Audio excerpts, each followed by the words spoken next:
So the argument goes electric vehicles don't pollute, but the electricity powering the electric vehicles does pollute. Some even say it pollutes even more than a gasoline or petrol burning car.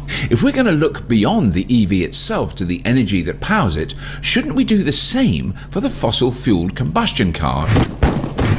So what goes into producing the fuel that you burn in your car every day?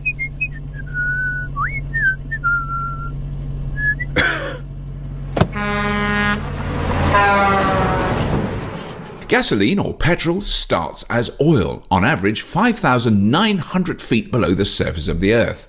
A great deal of oil is extracted using what is called a pump jack. Pump jacks don't run by themselves. In most cases, they use electricity. It takes, on average, 9,960 kilowatt hours of electricity every month to drive one pump jack.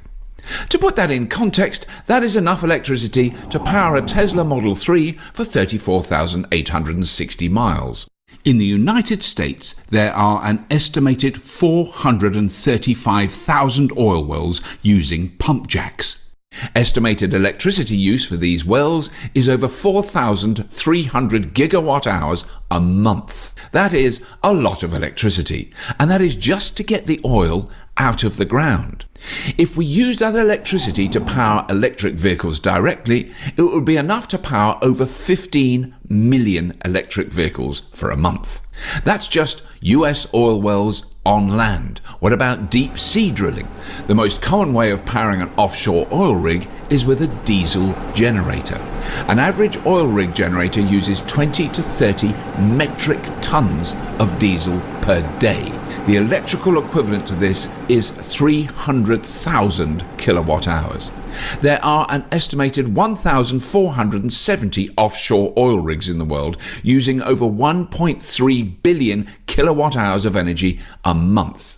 All this oil pumping combined would be enough to power 19.5 million electric vehicles per month. This is just from the energy used to pump the oil out of the ground in the US and offshore.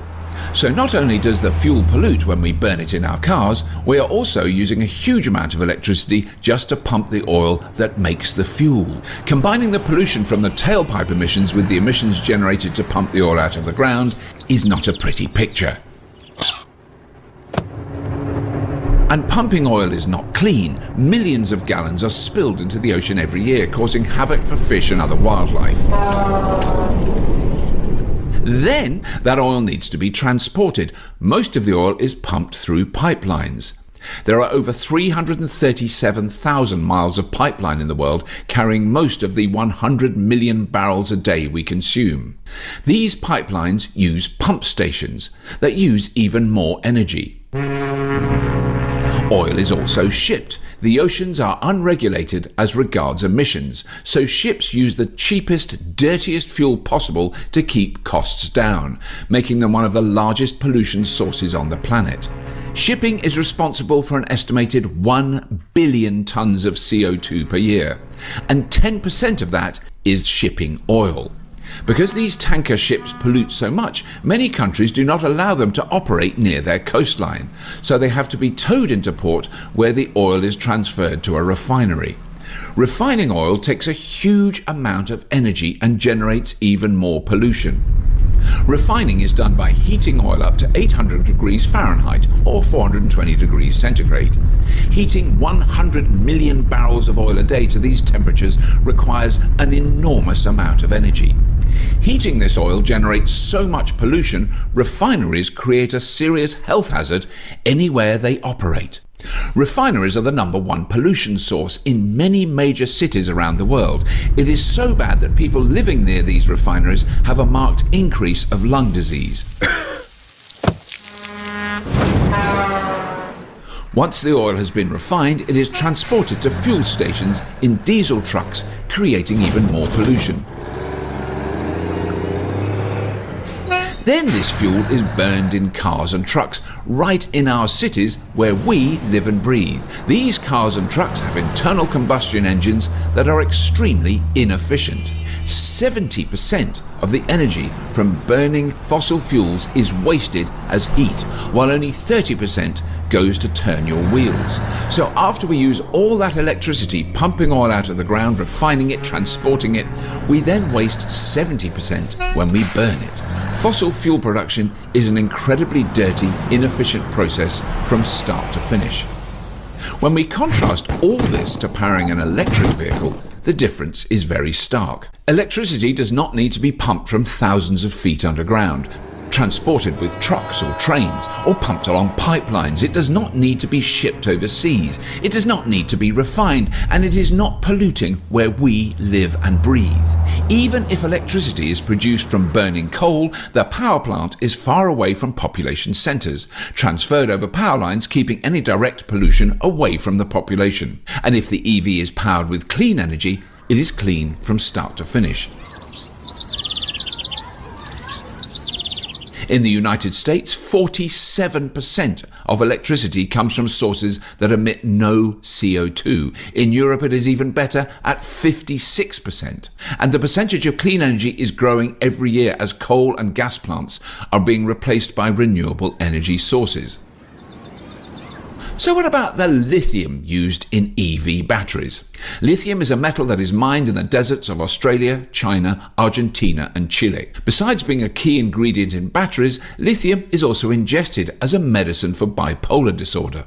Much has been made about the environmental impact of lithium mining, but this is all a little bit overblown. Australia is the largest producer of lithium in the world. If there were any major environmental problems with this mining, some Australians would be talking about it. But what is Australia really talking about when it comes to pollution? Oil refining. Yes, oil refining is creating a much bigger environmental risk than all the lithium mining going on anywhere in the country. Australia is not a very densely populated country. They consume 1% of the world's oil supply and only refine 1/4 of the oil they consume. But they mine 50% of the world's lithium. So a country that only refines 1/4 of 1% of the world's oil and mines 50% of the world's lithium, the biggest contributor to pollution and risk to human health in Australia is oil refineries. That does not even take into consideration the drilling, pumping, transporting and burning of this oil. This is just refining it. The more you look into it, the argument that battery production is somehow as bad as the cycle of fossil fuels is ridiculous. All the lithium mining in the world to date has not done anything like as much damage to the environment as just one major oil spill.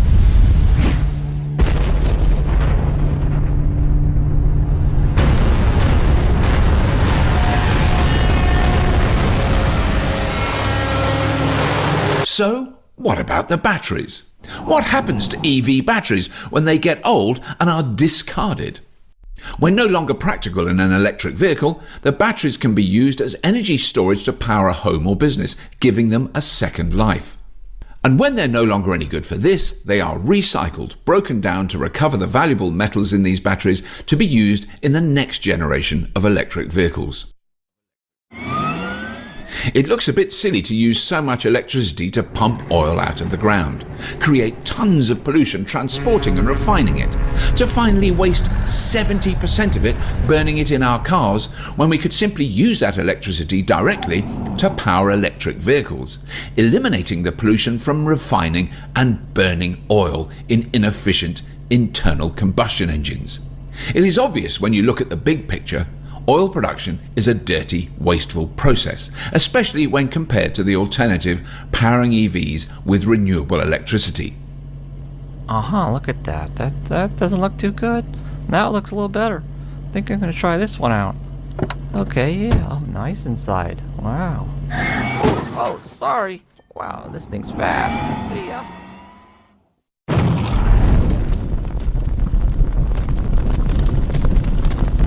What can you do? One of the last obstacles preventing many people from going electric besides misinformation is people who live in apartments and condominiums with shared parking. Many of these residents have no way to install a car charger. If you are a lawmaker, sit on a city council or a local council, if you serve on the board of a housing association, if you own rental property, you can do something to help. Vote to install car chargers, or indeed install them yourselves in car parks or on the street, so people who live in apartments can have a place to charge their electric vehicle. There are companies that even offer ways for you to make a profit from these charges. Support the taxing of fossil fuels and using the subsidies to support the shift to electric vehicles. With the right incentives and political will, change can happen very quickly. In Norway, they have made a huge shift to electric vehicles in a very short time. Electric vehicle sales in Norway have reached over 50% of all vehicles sold. Support the installation of solar panels wherever possible. Going solar is now cheaper than buying electricity from the grid and starts paying for itself from day one. And if you are fortunate enough to own your own home, get an EV and install solar panels. You will save thousands on fuel and electricity and have the peace of mind knowing that you are not contributing to the horribly dirty oil and gas industry. Share this video, post it to forums like Reddit, Nextdoor, Facebook and others to help spread the word. Lastly, this is an open source video. You are free to translate this video into another language for reposting. Contact us to download a version you can add a translated voiceover and text to. The day when our cities are clean of sulfur dioxide, carbon monoxide and other toxic chemicals and particulates emitted from tailpipes and oil refineries can happen. We have the technology to do this now. Supporting this transition to electric transportation will bring this day closer to fruition. We hope you enjoyed this video. Thanks for watching and stay clean.